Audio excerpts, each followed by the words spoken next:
Okay? So 4 of the top 5 air forces in the world are an arm of the U.S. military.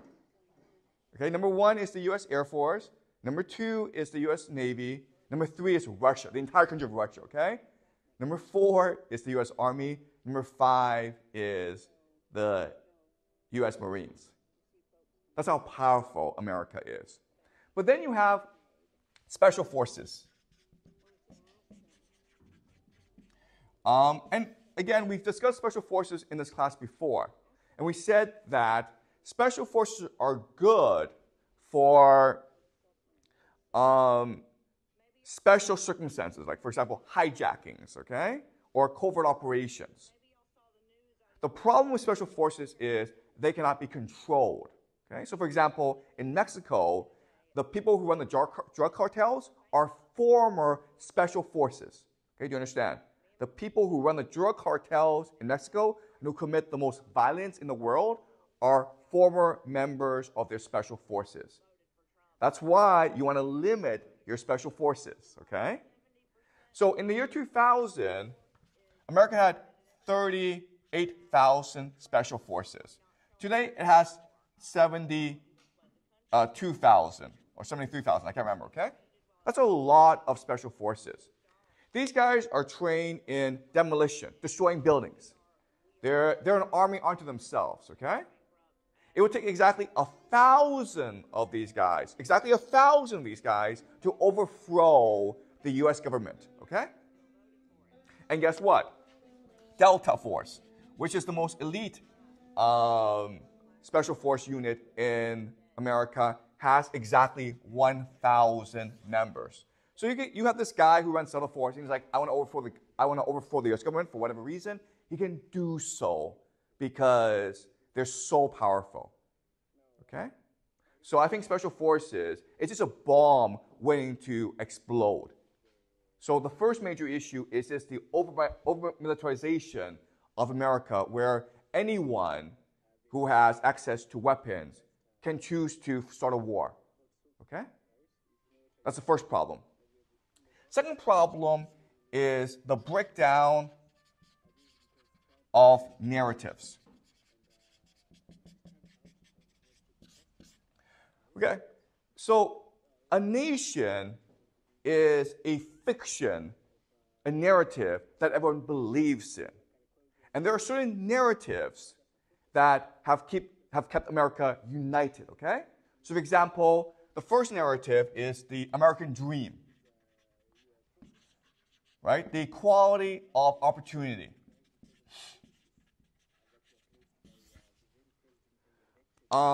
So that as long as you work hard and you play by the rules, you will succeed in America, right? That's the American dream. Guess what, guys? No one believes in this anymore, okay? And the reason why is the inequality in America, as well as the culture wars. So if you're a young person, you don't believe that if you work hard, you own a house, and you will be wealthy. You don't believe that, okay? You think like the game is stacked against you. You believe that Washington is corrupt. It only serves the interests of the rich. You believe that the wealthy have stolen everything. They've monopolized wealth. And you believe that whatever money you make will be stolen by the rich and by the government, okay? So there's absolutely no reason to work hard. So this idea that if you work hard, you will succeed, it's dead, okay? Now the new American dream is, how do I stay out of debt? Right? If you're a college graduate, you have tens of thousands of dollars in debt. Consumers have thousands of dollars in credit card debt. You can no longer afford houses. If you buy a house, you can't pay off the mortgage, okay? So this idea of the American dream, it's basically dead for most people. Then you have the narrative that America is good. Okay? You believe that America represents democracy. It represents liberty. It defends freedom all around the world. Guess what, guys? most people in America don't believe this anymore, okay? So, for example, on the left, people are taught that America is a nation founded on slavery, violence, and war. America is a force of destruction and evil. Okay? That's what people on the left are taught. People on the right believe that America is an imperialist power that goes around and destroys countries for no reason. Okay?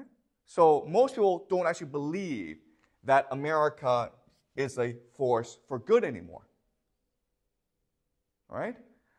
And then you look at what's happening in Israel, right? Well, more young people now believe that America is a force of evil in the world. The other narrative that's really important is the narrative of liberalism.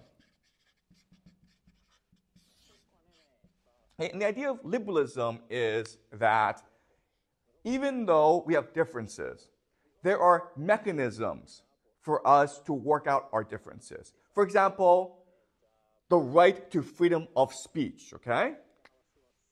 Freedom of speech. You can say whatever you want, okay? But what's important is to debate the opponent and come to a compromise based on logic, evidence, and the facts, okay? So for the longest time, liberalism was what brought the left and the right together, okay? Liberalism tried to be in the middle. But now, liberalism is dead, okay? And the reason why is in 2016, Donald Trump became president of the United States. And the liberals in America went crazy. They could not believe that Donald Trump could be elected. So they came to believe that the problem was democracy itself. The problem is that people could not be reasoned with. Therefore, liberalism makes no sense. If people are stupid, if people cannot be reasoned with, why give them freedom of speech? Why let them debate? Why let them vote? Okay? So liberalism today is dead. So the stories that basically bind the country together no longer work. Okay? Does that make sense? Then the third problem is breakdown of authority or institutions. Good morning, good evening, and good afternoon, Africans. I hope you are faring well where you are, and if you're not faring well, please fare well where you are. This commentary is going to be based on Professor Wei's lecture. He has a channel called Predictive History, where he's explaining that America is heading for a second civil war. And as a matter of fact, do you know what caused the first civil war? I think you need to understand. A common explanation of the civil rights war was fought over the moral issue of slavery. In fact, it was the economics of slavery and political control of that system that was central to the conflict. So by the time of the first civil war, black people were the ones enslaved. White people were not. Every American citizen, whether born in this country or naturalized, should understand that the conflict over slavery is what caused the Civil War. So the Civil War involved the northern part of America fighting with the southern part of America. The northern now was free, and the southern was still enslaving the black people. Still, we are having constant warnings everywhere. You see, when something becomes too common, you fail to notice it, because it's like a song that you sing. A song that you sing that you don't even understand the lyrics. You just flow with the chorus. I think it's high time people stop the loud music and listen to what the musician is saying, because he might be saying messages that might help our lives, right? The second civil war, according to Professor Wei, is different, and it's going to be fought differently as compared to the first civil war, right? Right now we have trade deals, We have Trump placing the tariffs. We have USA supporting Iran in supporting Israel in destruction of Iran. America exploiting other countries in Africa. We've seen what they've done in almost all African countries. Yeah, they've participated in many wrongdoings. And now even their own citizens are pissed off by the action of their own government. And now I want us to listen to what Professor Wei has to say, and then I shall get back by the end of the video where we shall also have a deep critical analysis of Professor Wei's speech. Now let's dive in without further ado. The first thing to know about America is that it is a country that enjoys violence. Okay? You can say that Americans are addicted to violence. Okay, so for example, America has 434 guns. 434 million guns. That's 1.3 guns for every one person. And the guns they have, a lot of them are like semi-machine guns. Okay? So it's a very gun-obsessed society. Not only that, but they believe that gun ownership is their sacred right as Americans. So the Second Amendment of the Constitution is that every American has the right to bear arms. Then there's American football. Have you guys seen American football? Where guys just bang at each other, okay? It is extremely violent sport. In fact, America is really the only country that plays this sport. And Americans love football. The Super Bowl is the most watched TV event every year. And the game of football causes a lot of psychological injuries, okay? So there are a lot of football players who at age 30, they either commit suicide or they will kill someone because their brains have been destroyed by the game, okay? It is extremely violent sport, and even though it is barbaric, Americans love it. Americans also worship their history of wars. Okay? They believe that fighting wars, it's noble and it's sacred. Okay? So, second thing to know about America is that it has a long history of fighting wars. In fact, you can make the argument that America has been continuously at war since its founding in 1776. Okay? Even before that. So the first major war that America fought, of course, was the Revolution, right? 1776, War of Independence. And the reality is that Americans believed this war was sacred. And it was a revolution in human affairs. But if you actually look at the history of this war, you'll discover that the Americans didn't really fight this war for a good reason. They fought this war because the British were taxing them. But if you think about it, well, the British were providing defense. They were providing the army, right? So the British had a very good reason to tax the Americans. But the Americans didn't really like this, so they rebelled, okay? And the rebellion was actually the first American Civil War because there were actually a lot of Americans who wanted to remain in the Union. And so these loyalists, a lot of them were terrorized by extremists who wanted independence. Okay, so that is the American Revolution. But after the American Revolution, the Americans embarked on something called manifest destiny. And the idea of manifest destiny is that it is God's will that America controls all of the Americas, okay? North America and South America. So the Americans embarked on a violent colonization of all lands, okay? Killing many natives and other peoples to control America, okay? Manifest destiny. And then this led to, from 1861 to 1865, the American Civil War, okay, which killed 800,000, a million Americans, okay? But it was the deadliest war that America ever fought, okay? Much more so than World War II and World War I.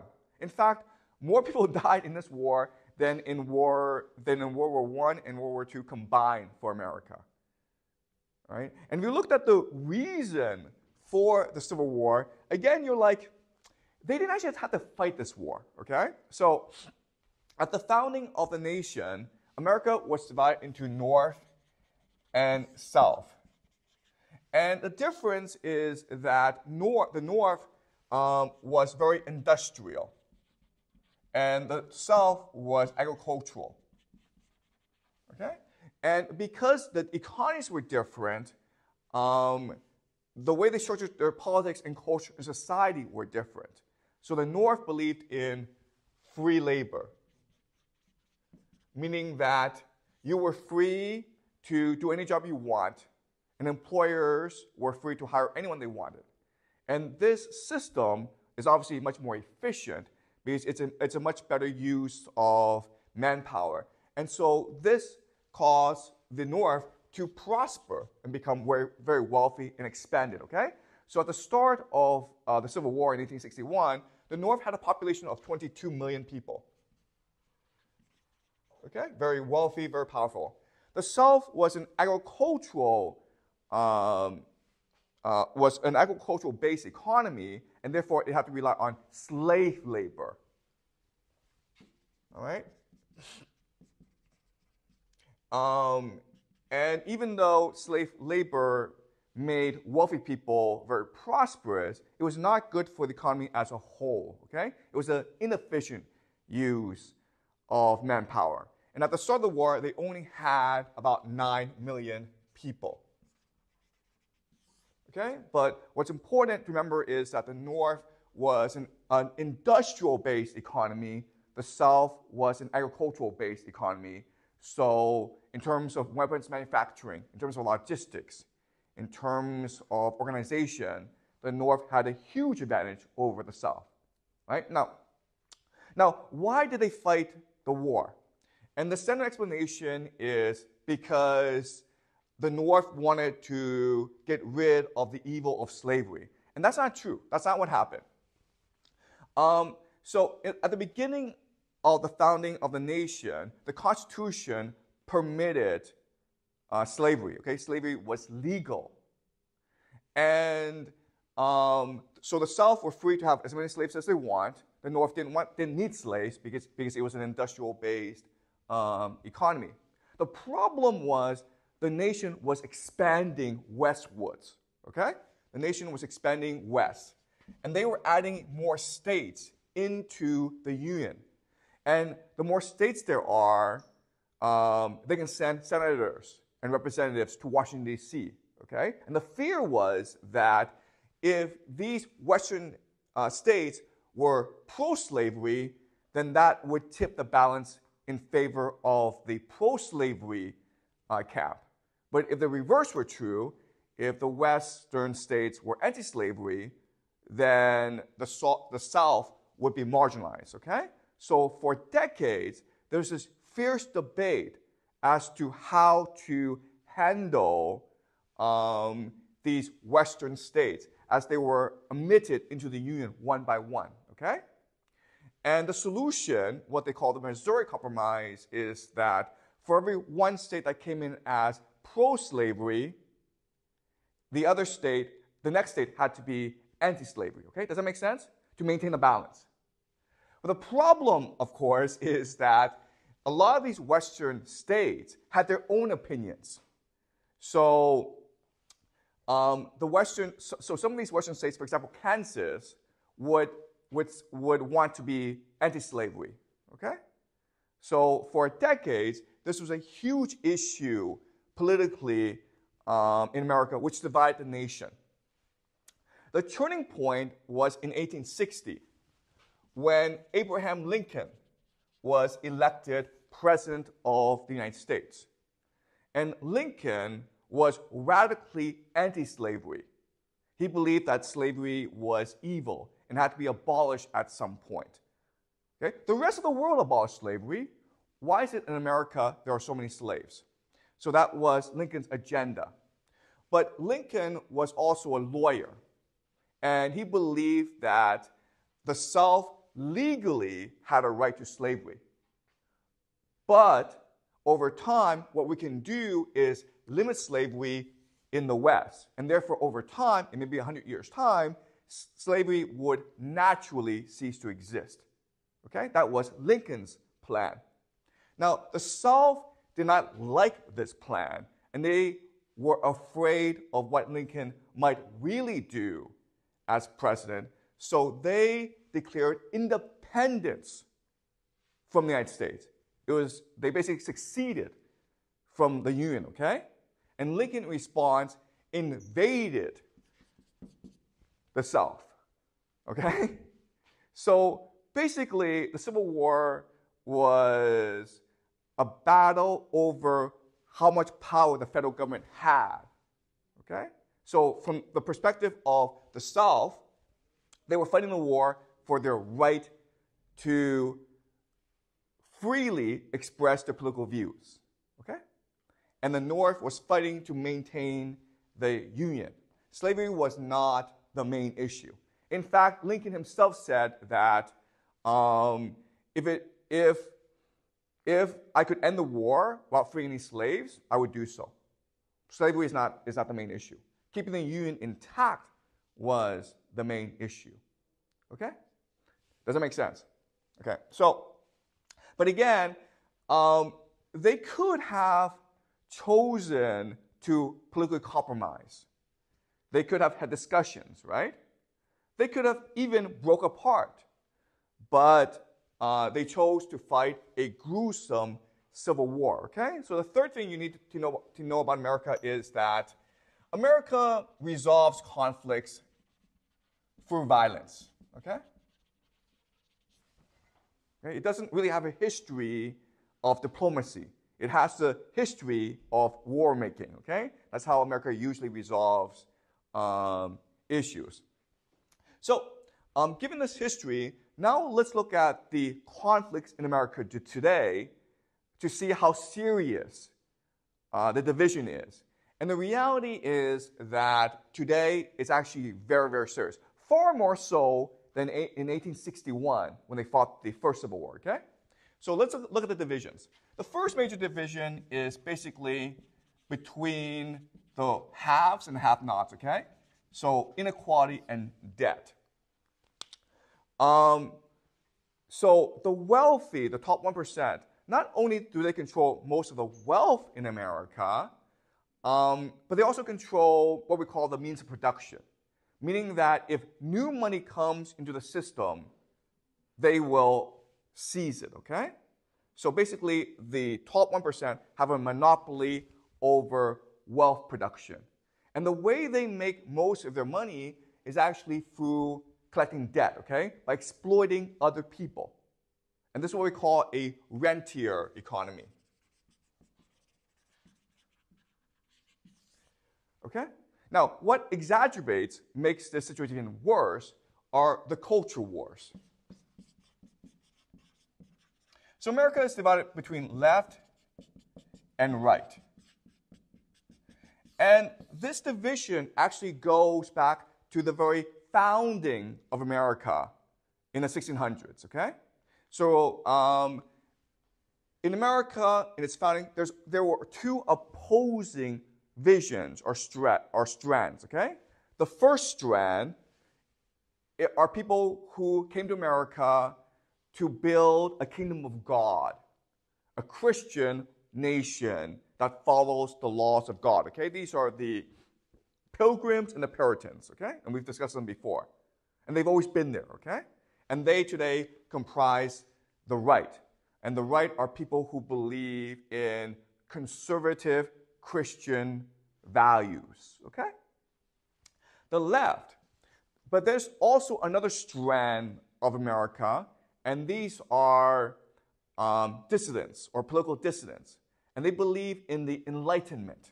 They believe that reason should be the God of human affairs. Okay? And these were the founding fathers. Okay? The founding fathers believed in something called deism, which is that there is a God, but God gave us the power, reason, and logic to determine our own affairs. So the Constitution is a document based on deism, okay? Separation of church and state. And they want to create a multicultural, secular empire, okay? And today it manifests itself in the left, okay? Now, there's actually a lot of crossover between the left and the wealthy, okay? Because if you look at the left, it's usually urban, liberal, and college educated, okay? And coastal, okay? And these are the people usually with all the money, okay? So the inequality only makes the culture wars much worse. And so the right feel left out, okay? Another major division in America that's important is the one between empire and democracy. Meaning that there are many people in America who benefit from America being an empire. But the rest suffer from the fact that America is an empire, okay? So, for example, the wars in Afghanistan and Iraq made Wall Street very rich, right? But it was the poor, the right, who sent their sons to fight in these wars and who lost their lives or lost a limb, okay? It was the poor who were taxed in order to fund these wars. And it's the poor who must pay off the debt from these wars, okay? So the right is also very isolationist, meaning like they don't want to fight these wars. They think that America should be an island. It should not intervene in the affairs of the world, okay? So there are a lot of divisions in America. The problem today is that there's no actual solution to any of these divisions, okay? And the reason why, there are three major reasons why a civil war would probably break out, okay? The first major reason is the over-militarization of America. And so what this means is that, okay, first of all, we've already said that in America there are 434 million guns, right, in private hands. So every individual has access to one or two guns. That's the first problem. Second problem is that if you go to a small town in America and you look at like the police there, you think that, okay, it's a small town, it's safe. They should have, I don't know, pistols, right? In fact, they have armored vehicles. Sometimes they have tanks. They have helicopters. They have bulletproof vests. They have machine guns, okay? They got all this from the military. So that's just like a local police force. I'm not even talking about the state militias, okay? The National Guard. These guys are basically an army unto themselves. Then you have federal agencies like the FBI and the CIA and Homeland Security, okay? NSA, okay? There's dozens of these federal agencies.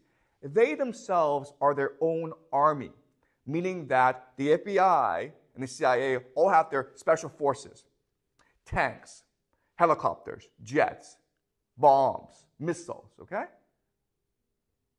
So these guys can go to war against each other, okay? Then you have the U.S. military. The U.S. military is divided into the Army, the Air Force, the Marines, the Navy, okay? And then have something called the Space Force, okay? All right.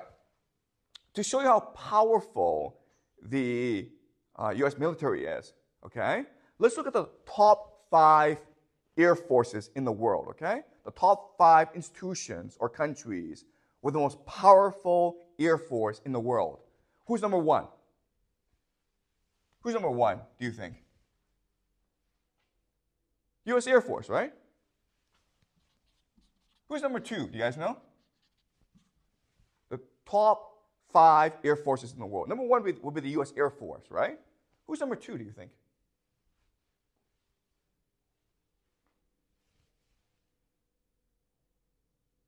Guess. Take a guess. Who's number 2? Yeah, okay. Russia is actually number 3, okay? The Russian Air Force will be number 3. Who's number 2, though?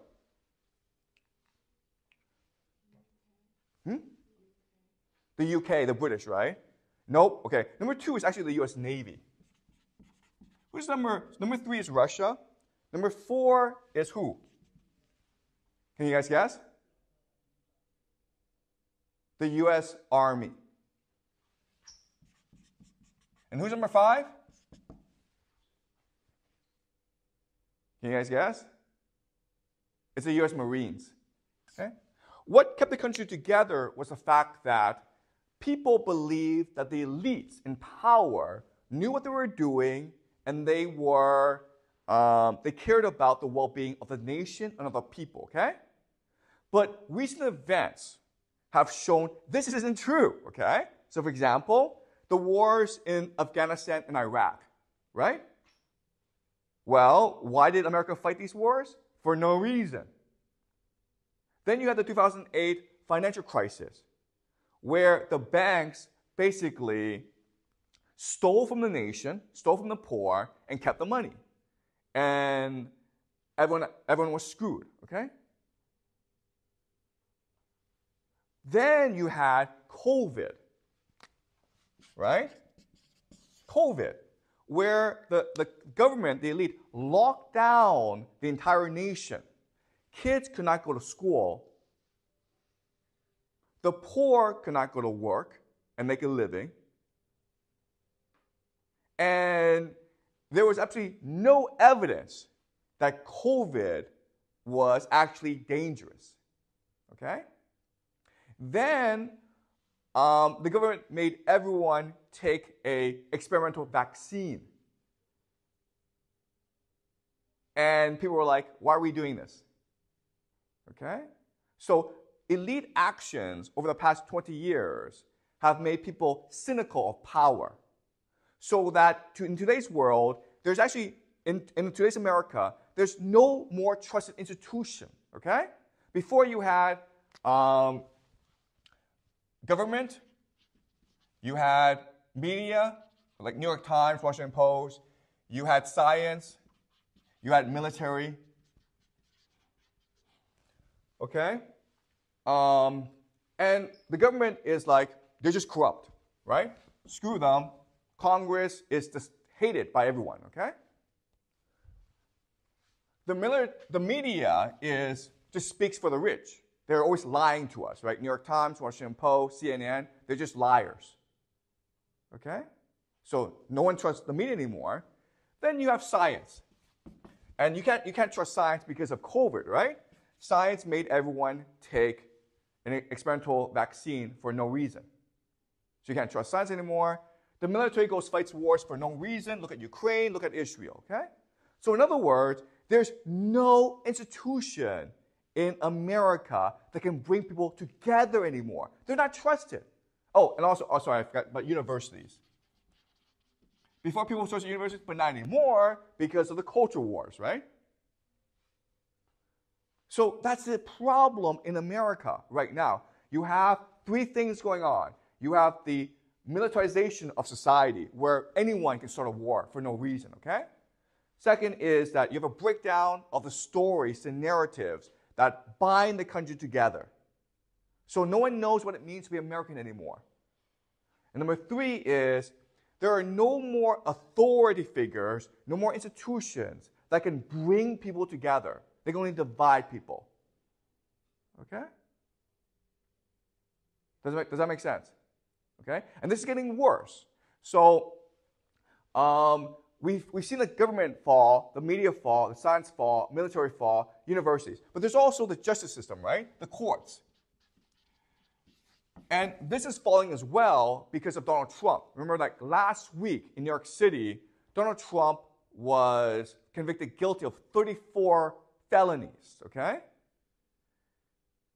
And so people are now no longer trusting the court system, the justice system, okay? So again, all these sacred institutions in America, they're all falling one by one, okay? So does this make sense? So if you look at all this, okay, America's history of violence, the conflicts raging in America, and the fact that America no longer believes in institutions and in narratives, okay, then the most likely outcome is a civil war. Okay, does that make sense? So any questions so far? So what does the American president have in power, because most of the power kind of like are held by different institutions? Yeah, so Celine asked a very good question, like how powerful is the American president? And the answer is that he's really a figurehead, okay? He's not that powerful, okay? Because as Celine points out, power is diffused in America, in institutions. And if these institutions are corrupt, there's very little the president can do about it. And that's why this year, in November 2024, we will see the lowest turnout, one of the lowest turnouts of voters in American history, because people just give up, okay? Right? 4 years ago, they came out to kick Trump out of office because they believed that Trump was a threat to democracy. And with Biden, people recognize that, no, it's all corrupt. Just burn the system down. Who cares? Okay? So no one cares who's president anymore. And that's going to help Trump in November. Okay? Any more questions before I move on?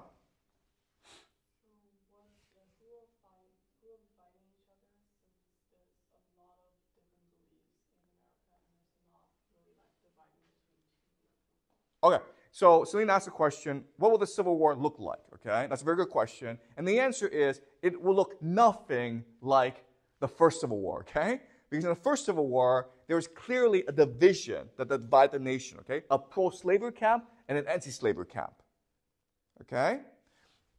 But as you can see from this chart, in today's America, conflicts, there are many sorts of conflicts, there are many sorts of factions in America, okay? And therefore, the Civil War will not be one event, but it will be a series of violent episodes over 10, 20, 50 years, okay? Does that make sense? So let's go over these events, okay? The first thing that would probably happen are sort of riots and unrest, okay? And we saw that during the first Trump presidency, because of the George Floyd Black Lives Matter protests, okay? So we'll see more of that when Trump becomes president, where people are so angry at his election, they'll start rioting, okay? And there'll be a lot of unrest. Second is basically civil conflict, meaning that neighbors take guns against each other. So America is divided between left and right, but there are actually pockets of America where left and right are very closely, they live very closely with each other, okay? So it's very likely they'll take arms against each other. But these will be small, isolated affairs where maybe one or two people get killed, okay? So you have civil conflict.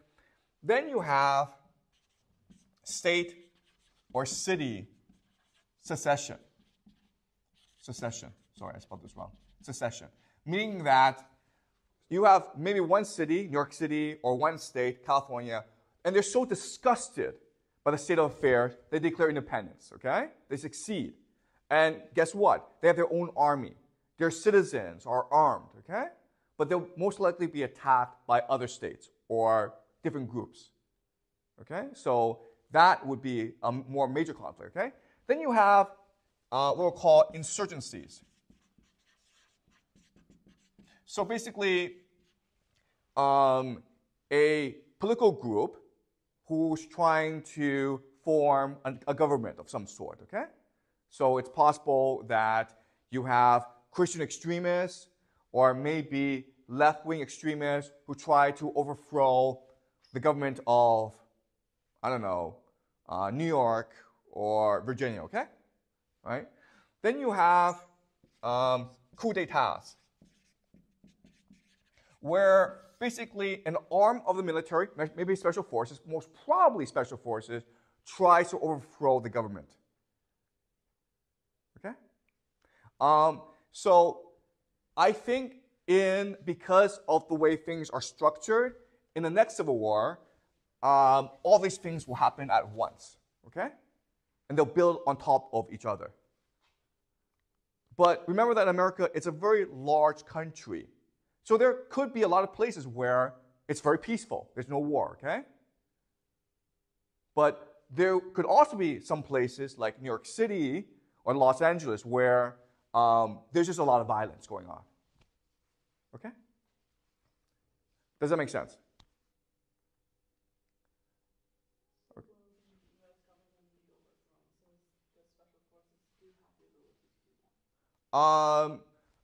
Okay.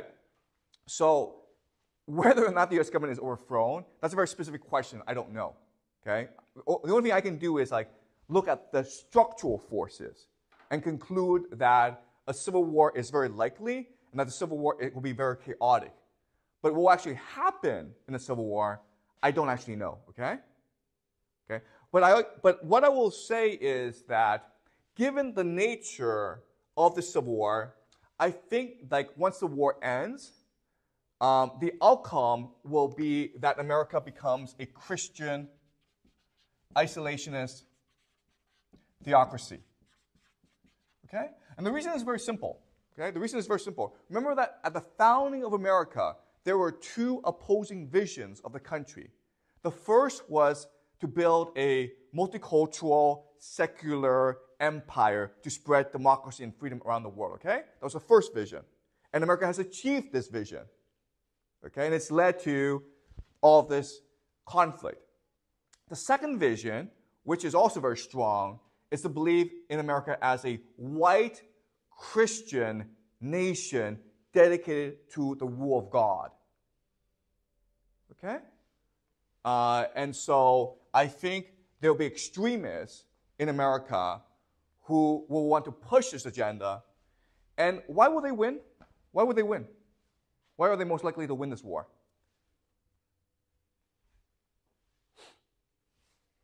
Okay, the answer is they're most willing to fight and to die for what they believe in. Okay? And guess what, guys? A lot of these people happen to work in law enforcement, the military, and especially the special forces, okay? All right? Does that make sense? So that's what I think will be the most likely outcome of the Civil War when it ends. But I don't know when it will end, okay? And I don't actually know what happens in between, the specifics, okay?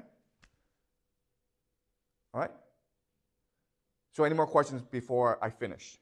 Okay. The last thing I want to talk about is the specifics of how the Civil War will start, okay? What will ignite this war, okay? Yeah, Peter? If you say university is no longer trusted by people, then what can we still learn from college? Okay, so Peter asked a great question, which is, universities in the past few decades have become more politicalized, okay? Meaning they're not actually interested in teaching you how to think, they're interested in teaching you how to think a certain way, okay? Which is very left-wing, okay? So for example, the belief that America is a society based on violence and slavery and the exploitation of minorities, okay? So there's a lot of political correctness in universities today. And Peter asked the question, okay, so what can we learn in university?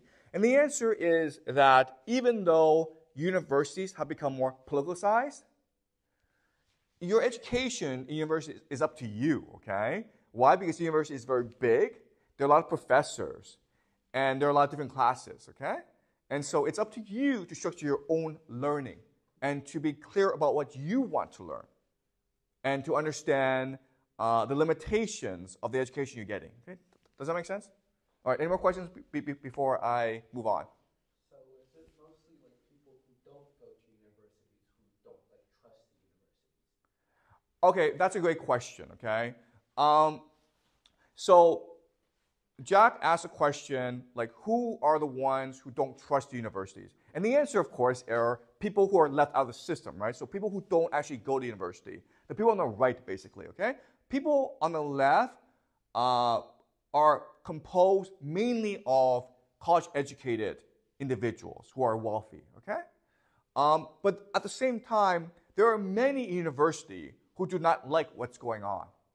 So there's a faction within the university, professors and students, who are dismayed by what's going on, okay? But they're only a small fraction of the total population, okay? Most universities have become extremely, extremely left-wing, okay?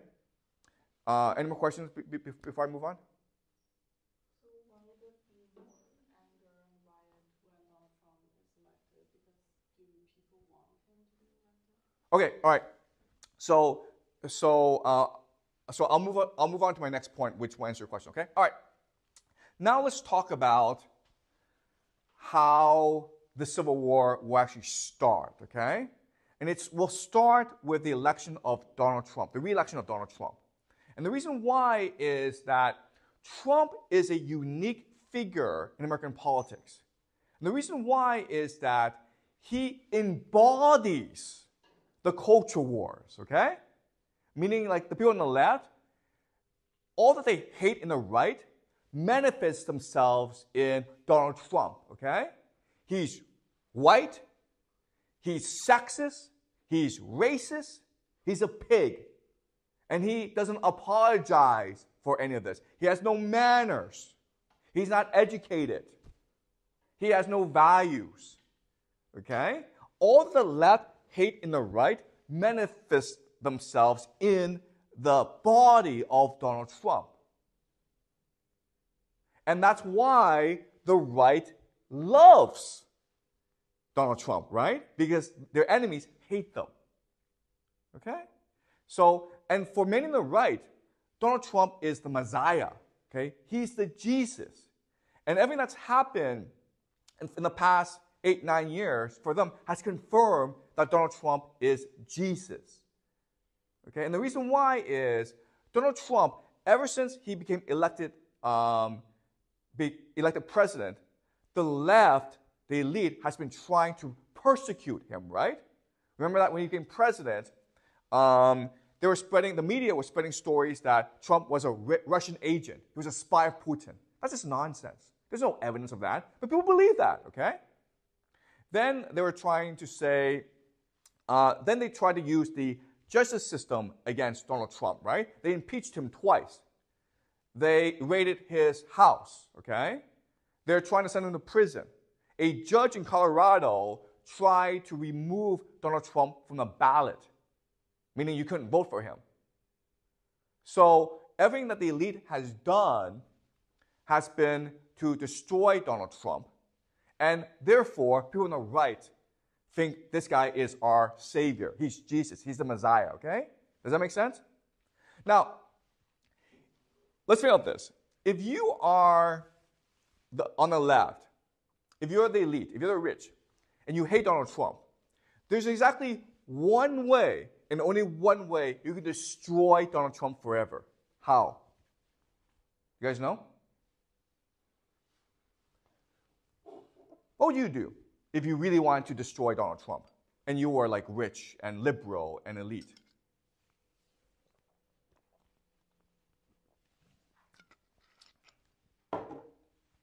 You go to Donald Trump, you have dinner together, and you say 3 words, and you will destroy him. What are these 3 words?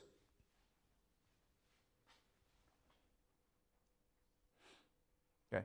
What you say to Donald Trump, what you do is you say, let's be friends. Right? Why would that destroy Donald Trump? What's the appeal of Donald Trump? Why do people on the right love him? Why does MAGA love him? Because? That's right. Because he is an outsider. He's the enemy of the elites. Because the elites hate him, okay? So all the elites have to do is become Donald Trump's friend, right? invite Donald Trump to his parties, say all these nice things about him on the media, and support Donald Trump. And then people on the right will be like, oh, we were fooled into thinking Donald Trump is an outsider when he's actually an insider. Okay? Then you've destroyed Donald Trump. Why won't the elite do that?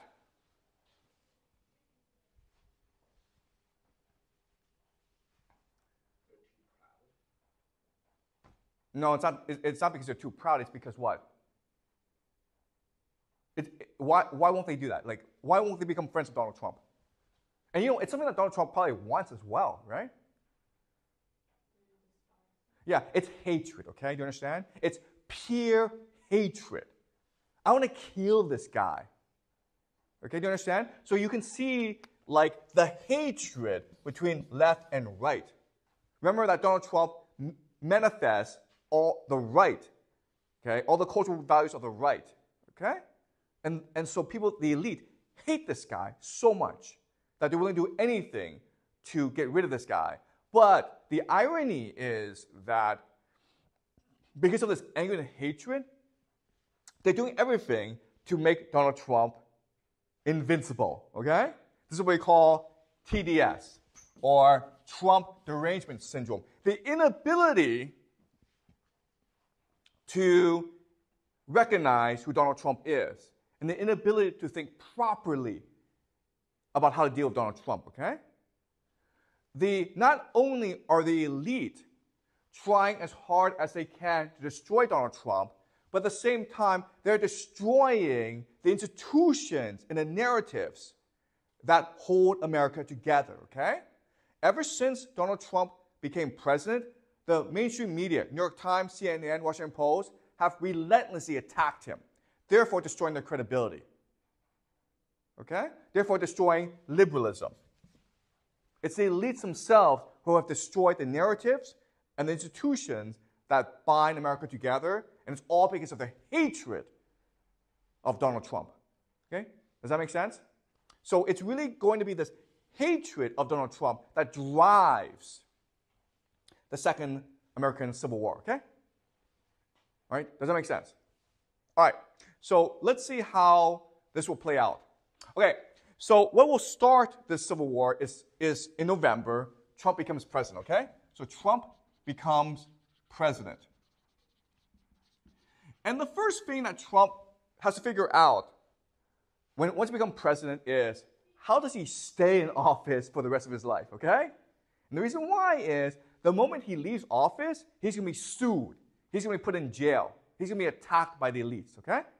So the first thing he needs to figure out, the only thing that he actually cares about is, how do I stay in office for the rest of my life? Okay? Now, there's a trick he can use to stay in office for the rest of his life, okay? Because the Constitution says that you can only serve 2 terms as president. But there's nothing in the Constitution that says you can't serve as vice president for as long as you want. Do you understand? So what Trump can do in 2028 is have his son run for president, and he becomes the vice president. But everyone will know that he'll still be the president. You understand? Does that make sense to you guys? That's a trick he can use in 2028, okay? Because I guarantee you, the moment he steps into the White House, he's like, okay, how do I stay in here forever? Because it's either the White House or the jailhouse for me, okay? So he's going to think about how to stay in office. And the easiest thing he can do is have his son, Don Jr., run as president. He's run as vice president, okay? But everyone will know that he's still the president. Does that make sense? Okay? So you can imagine that if Trump does this, then this will create a constitutional crisis in the country where, like, the left go insane, okay? You're talking about, like, riots on the streets, civil conflict. Maybe New York City and Boston will be like, we're leaving the union if Trump becomes president again, okay? You have these insurgencies all around America to rebel against the Trump regime, okay? So this is something that Trump can do in 2028, okay? Now the question then is, what can he do to ensure that he wins in 2028? And the easiest answer is over the next 2-3 years, start a war with Iran. Okay? Right? Start a war with Iran. The reason why this is important is that by starting a war with Iran, he wins over the deep state, right? He wins over the Israel lobby. He wins over the military-industrial complex. He wins over a lot of the elite on his side. Okay, does that make sense? Now, we discussed that America cannot possibly win a war against Iran. This war can only drag on, right? Now, let me ask you this question. Why would this be good for Trump? If in 2028, okay, he's running for vice president, his son is running for president, and the war in Iran is dragging on, or it seems the United States is going to lose this war, why would this be good for Trump in 2028?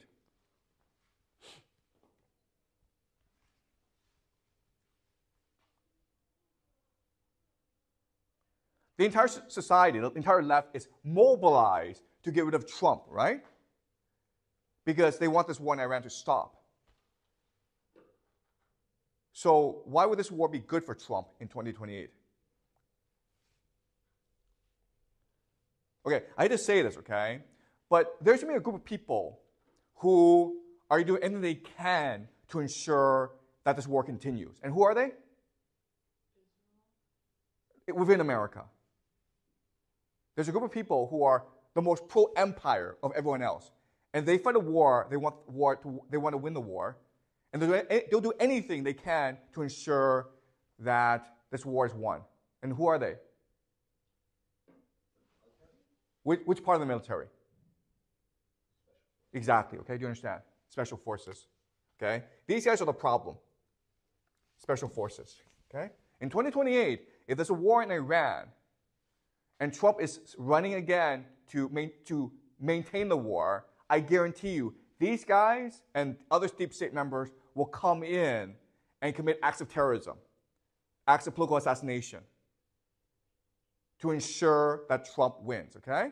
You'll also have election meddling, election interference, okay? They're going to cheat on behalf of Trump. You understand?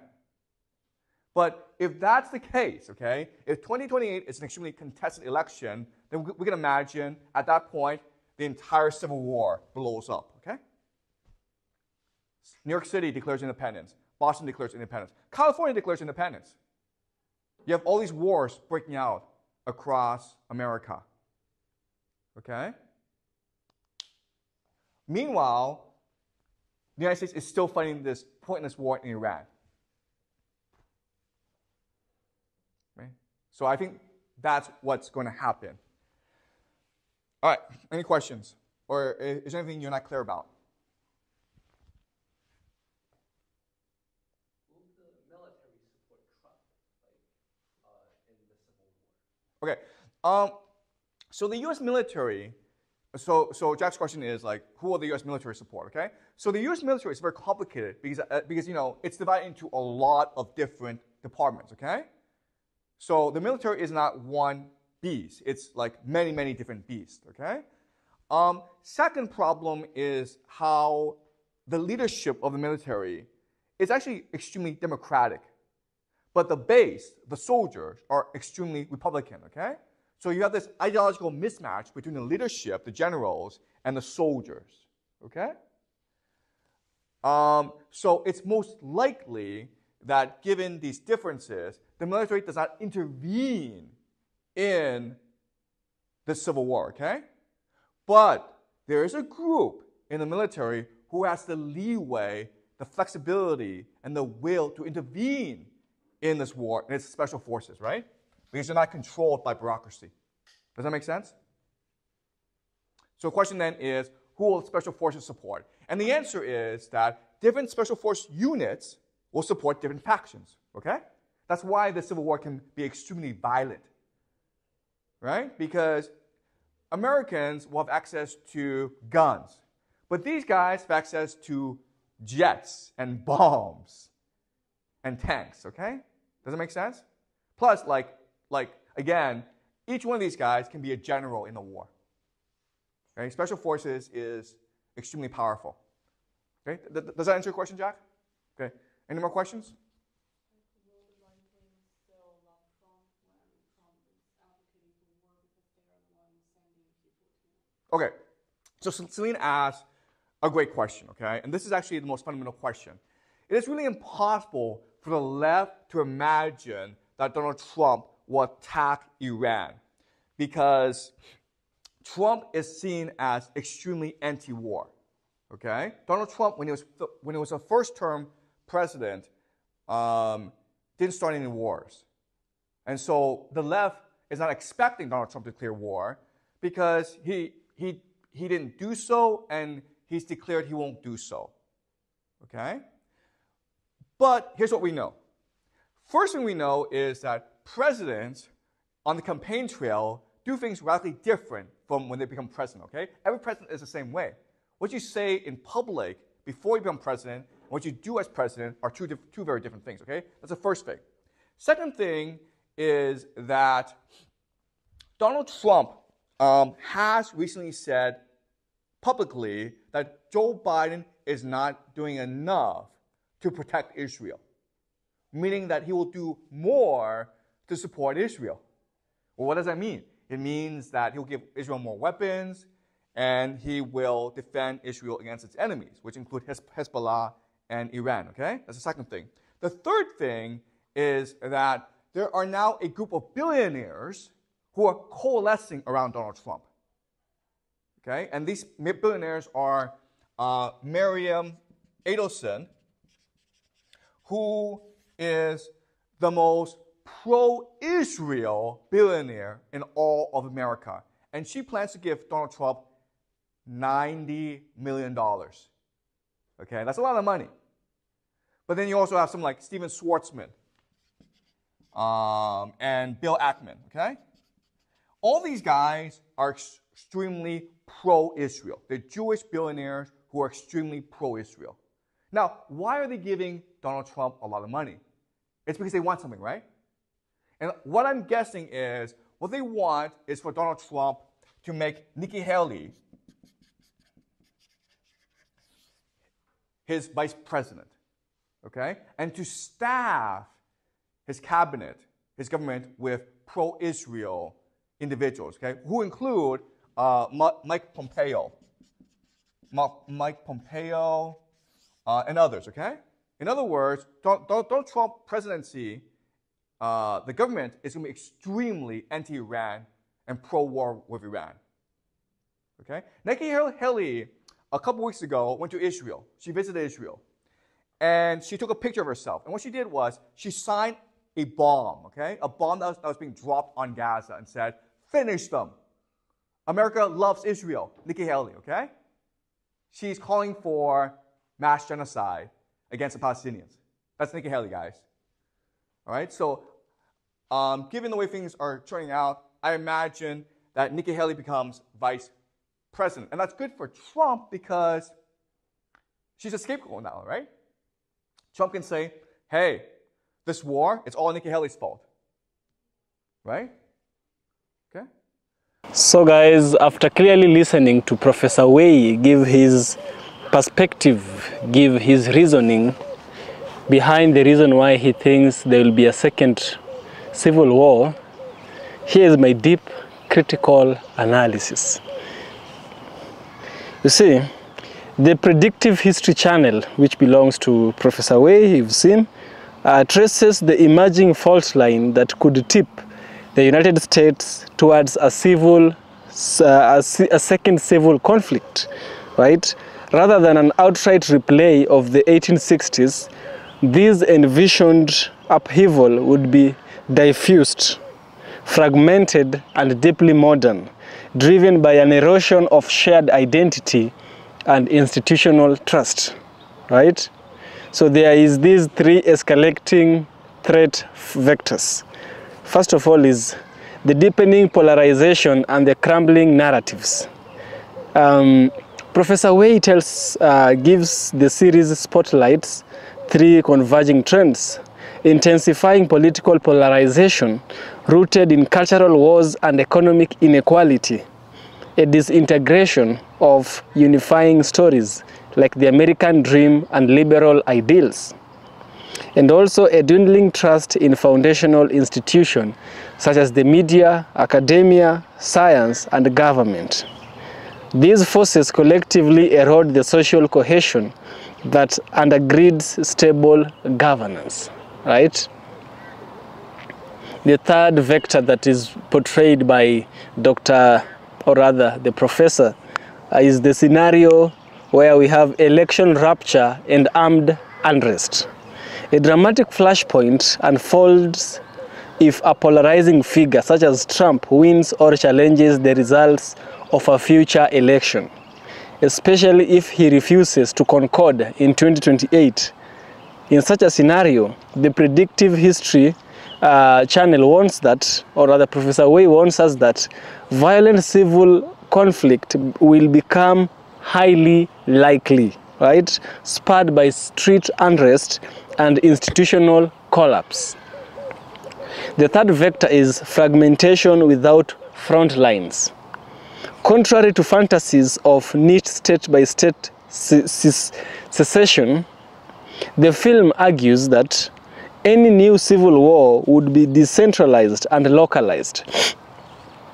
Divisions run deep even within the state. Rural versus urban, neighbor versus neighbor, resulting in guerrilla-style clashes, fractured royalties, and breakdown in civil infrastructure. Traditional battlefronts would dissolve into chaotic, atomized conflict zones. So all this is what Professor Wei is telling us, right? So expert analysis and historical parallels. Complementing the narrative as told by the Professor Wei, scholars and predictive models have offered sobering context, and here it is. First of all, we have a scholar such as Peter Turchin and Jack Goldstone. What have they said concerning America's second civil war?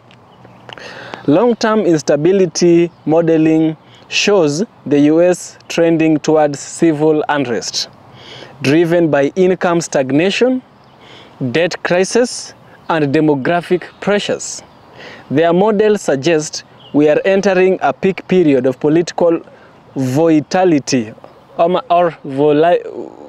volatility in the 20s, or rather in the 2020s, right? Another scholar who gives a predictive history that Professor Wei gives an example is Barbara F. Walter and Political Instability Task Force. Professor Walter warns that the US meets two predictors of civil war. It functions such as a semi-democracy, that is an anocracy, and its identity is increasingly ethnically fractionalized, or rather factionalized. She projects an annual civil risk of up to 3.4%, a seemingly small number that grows over time if the system issues persist. So this Professor Barbara, as told by Professor Wei, she's predicting that annually the likely or the possibilities of civil war becoming is increasing by 3.4%. And this number is going to be constant if and only if the problems causing even the number to appear in the first place still remain, right? Another scholar we have, Monica Toft and Brookings Institute. Sociopolitical fault lines across race, identity, and class intensifies the risk, right? Still, strong democratic institutions and legal structures may act as a restraining forces, though domestic terrorism and political violence could still surge. Also, we have George Friedman. George Friedman, he says that his cynical models identifies the confluence of roughly 50-year socio-economic cycles and 80-year institutional cycles converging in the 2020s, foreshadowing a pivotal crisis and potentially eventual renewal around the early 2030s, right? So to conclude, in general, the predictive history channel by Professor Wei offers, or rather serves as a high stakes. It serves as a high stake. What if a cautionary allegory more than prophecy? Coupled with the expert projection from Turchin, Walter, and Friedman, the picture is stark. Polarization, identity fragmentation, and institutional decay may frequently build towards a breaking point. Yet, this moment offers a chance of reinvention. As Friedman argues, periods of crisis often sow the seeds of renewal. Whether America slides into violent fracture or evolves towards a more resilient democracy, which may depend on whether its leaders and communities confront these stressors now or wait until the tinder ignites. Personally, when I look at all this, when I look at the situation, the immigration, right? In as much as Trump is trying to make America great again, people are really suffering, right? We have family being broken, people losing jobs, education being lost, people losing lives because some people have been brought to a country, maybe US, to come for treatment. Once they get there, they are getting deported. Like, he doesn't care. He doesn't, as long as you appear different, you are a target, right? They start investigating you. You see, these kind of things build envy in people's hearts, and people are really not okay with it, right? People really don't feel much comfortable when they are confronted in such a way that they feel dehumanized. It creates resentment, right? Because families are broken. Trump has also removed citizenship by marriage, something which has long always been there. And this is just a very shallow perspective. There is deep, which has been told by Professor Wei, right, on predictive history. I'm saying that everything that happens does not happen accidentally. It is caused to happen. Even when a coup happens, it is not an accidental coup. It is a planned one, right? It is people's tired of waiting, people tired of being mistreated, people tired of all sorts of misbehavior, disrespect. Yeah, it all builds up to this, what we call the second civil war. It will build up to it someday. Barbara said 3.4%. Maybe that number might increase, right? It may.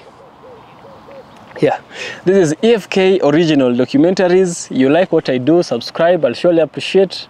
And remember to stay positive, and see you in the next one.